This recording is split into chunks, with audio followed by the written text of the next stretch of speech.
Alright people, Star Wars The Last Jedi is finally here and is starring Daisy Ridley, John Boyega, Carrie Fisher, Mark Hamill, and Adam Driver, and is directed by Rian Johnson. And basically the premise of this movie is we have the Rebel Alliance and their base has been discovered by the First Order, and they have to flee from their impending doom to keep the hope alive.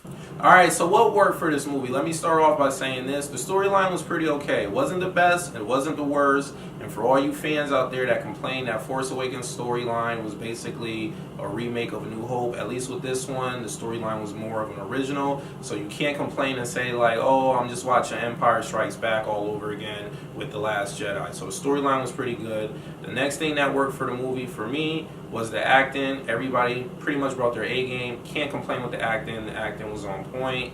And I like the character growth with Poe's character and Kylo Ren. We really see their characters evolve in this movie. Alright, so what didn't work for the movie? Without me giving away any key plot points, some of the stuff is a little nitpicking, but I'm only going to keep to one little area because I don't want to give anything away and ruin anything for anybody that hasn't seen the movie yet. But basically, I just felt like the action should have came a little bit harder. The lightsaber scenes was a little bit of a lackluster. And I just felt like for a sequel movie in this new trilogy series, the action should have came just a little bit more harder, a little bit more intense.